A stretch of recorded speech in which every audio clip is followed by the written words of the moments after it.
My Great Uncle Tiger by James Riordan, illustrated by Ayliffe. The house where Marmaduke lived was full of cats. Downstairs lived Billy, who hunted mice and chased birds. Upstairs, with a bed all to herself, was Bertha. Above her lived Matilda with her kitten, Smuggler. And right at the top of the house was Albert, the wise old attic cat. From his window, he could see for miles around, and he knew all there was to know about everything. One evening, Marmaduke was going through the garbage can outside the house when, among the fish tails and old bones, he found a book full of pictures. "Bless my marmalade socks," he explained. Marmaduke looked closer. "A tiger! Well, I never. Look at those yellow eyes and spiky whiskers.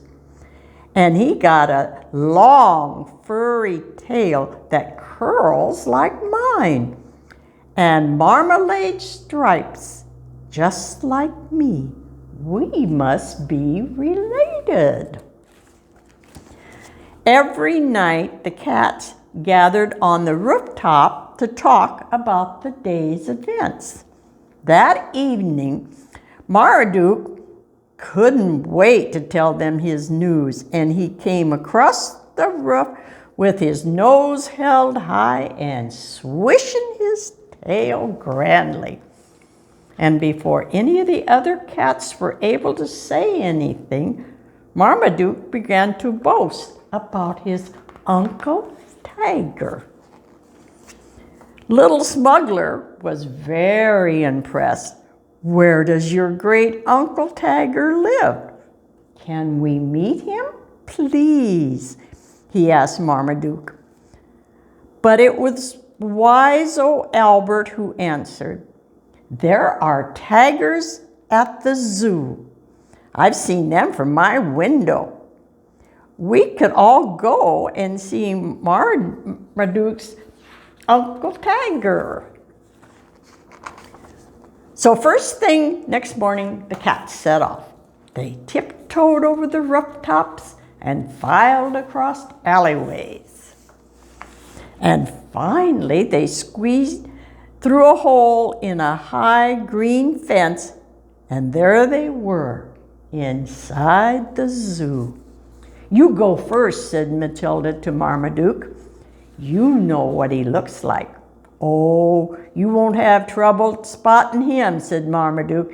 "He's the very fierce, the very grandest and wisest of cats in the whole park. Follow me."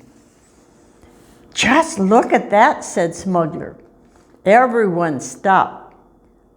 "What's that huge animal climbing out of the water?" "That must be your uncle." "What?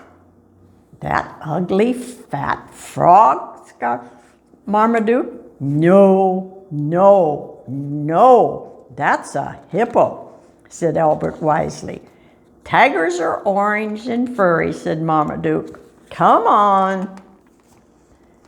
So on they went, past birds and animals of every shape and color. All of a sudden, Smuggler stopped again. "There's an orange and furry animal. Just look at him peering over the treetops. That's your uncle for sure." "No, no, no," said Albert with a deep laugh. "That lofty beanpole is a giraffe." "Besides," said Marmaduke, "tigers have stripes."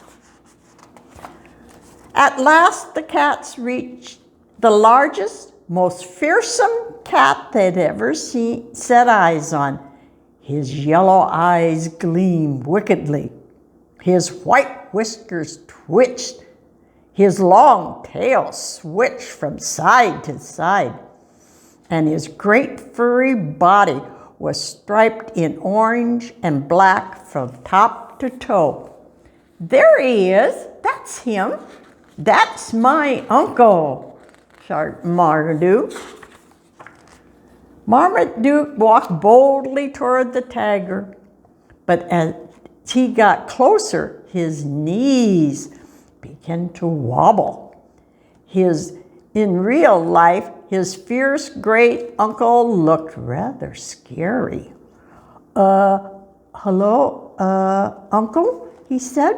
I brought some friends to...